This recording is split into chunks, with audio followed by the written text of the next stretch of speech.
Hello everyone, welcome to wine physics. तो जैसे कि आपको पता ही है कि आंसर की आपकी आ चुकी है और आई थिंक सबने अपने अपने मार्क्स भी काउंट कर लिए होंगे, किसके कितने मार्क्स बन रहे हैं।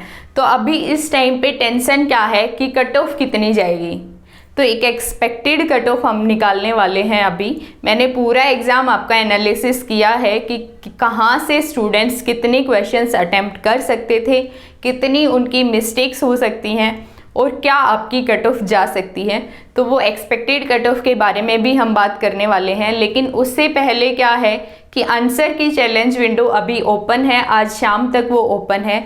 तो बात ये आती है कि क्या फिजिक्स में कोई ऐसा क्वेश्चन है जिसके लिए हम चैलेंज कर सकते हो। तो मैंने पूरा पेपर आपका एनालिसिस किया है, आंसर की से भी मैच किया है। तो मुझे ऐसा क्वेश्चन अभी तक कोई नहीं लगा कि जिसके लिए आप चैलेंज कर सकते हो। मेरे अकॉर्डिंग जो आंसर की आपकी गिवन है वो ठीक है। बाकी आज पूरा दिन मैं उसी पे वर्क करने वाली हूँ। जो थोड़े बहुत क्वेश्चन बचे हैं उनको सोल्व करके मैं देखने वाली हूँ कि जो आपकी आंसर की है वो ठीक है या फिर आप किसी क्वेश्चन के लिए चैलेंज कर सकते हो। अगर मुझे कोई क्वेश्चन मिलेगा तो मैं आपको शाम तक बता दूंगी। तो बात ये आती है कि कट ऑफ आपकी क्या जा सकती है।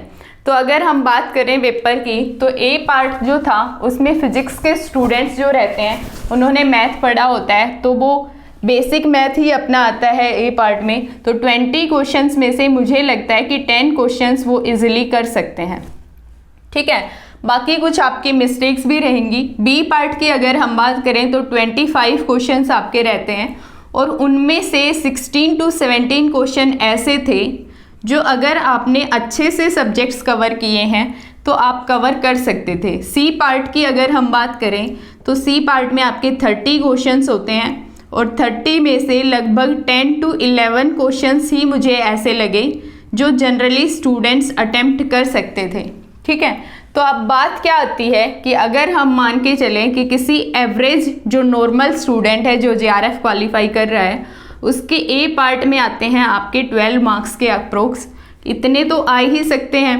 ठीक है। और बी पार्ट की अगर हम बात करें तो हम मान के चल रहे हैं कि वो 12 क्वेश्चंस ही अटेम्प्ट करके आया, ठीक है। तो उसके अकॉर्डिंग उसके मार्क्स बनेंगे 42।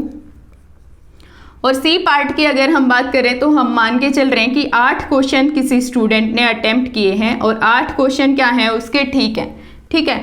तो उसके अकॉर्डिंग उसके मार्क्स बनेंगे 40। और इनमें से भी अगर हम मान के चल रहे हैं तो ये टोटल अगर आप करते हो तो 94 मार्क्स आपके बन रहे हैं। तो अगर किसी ने ठीक से पढ़ाई करी है, 8 से 9 सब्जेक्ट्स कवर करे हैं, तो मेरे अकॉर्डिंग उसके 94 मार्क्स का स्कोर होना चाहिए। लेकिन अगर बाई चांस इतने क्वेश्चंस ठीक हैं लेकिन कुछ गलत भी होंगे, कुछ ज़्यादा अटेम्प्ट कर दिए होंगे, 8 क्वेश्चन ठीक हैं लेकिन मान लो 12 क्वेश्चन अटेम्प्ट कर दिए, 3-4 गलत भी हैं, तो नेगेटिव अगर थोड़ा सा हम लें इधर से, तो मुझे क्या लगता है कि आपकी कट ऑफ कितनी जानी चाहिए, एक्सपेक्टेड कट ऑफ आपकी कितनी रहनी चाहिए। सबसे पहले तो जेआरएफ की हम बात करते हैं और जेआरएफ में जनरल कैटेगरी की अगर मैं बात करूं तो मुझे क्या लगता है कि अप्रोक्स 85 के आसपास जेआरएफ की कट ऑफ रहेगी। ईडब्ल्यूएस की अगर हम बात करें तो अप्रोक्स 78 आपकी रहेगी।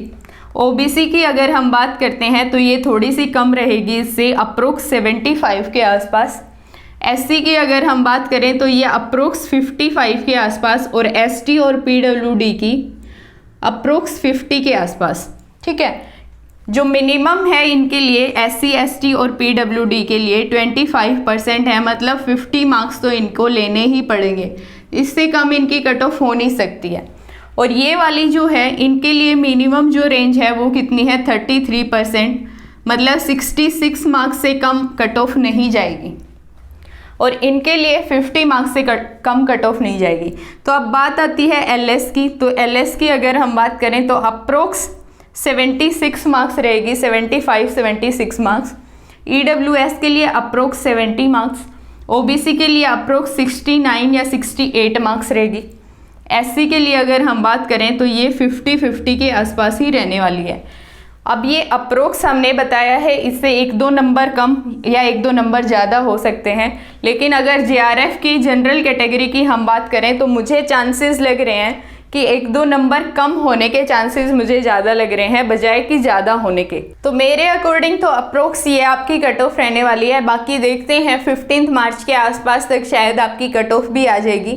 तो जब तक के लिए शायद इससे थोड़ी बहुत टेंशन आपकी कम हुई हो, तो सजेशन एक यही है कि अपनी पढ़ाई आपको कंटिन्यू रखनी है। जो कट ऑफ से डाउन है और जो कट ऑफ से अबव हैं वो तो अकॉर्डिंगली अपनी प्रिपरेशन रखेंगे ही, लेकिन मेनली सजेशन उन स्टूडेंट्स के लिए है जिनके मार्क्स जो हैं वो बाउंड्री रीजन के आसपास बन रहे हैं। तो उनके लिए यही है कि अपनी पढ़ाई आप कंटिन्यू रखो। भले ही आप इंटरव्यू के अकॉर्डिंगली अपनी पढ़ाई कंटिन्यू कर सकते हो और आई होप आपका हो जाएगा। सो बी पॉजिटिव। और इस एग्ज़ाम के अकॉर्डिंग हम देखने वाले हैं कि अपने नेक्स्ट एग्ज़ाम की प्रिपरेशन हम कैसे रखेंगे। So thank you.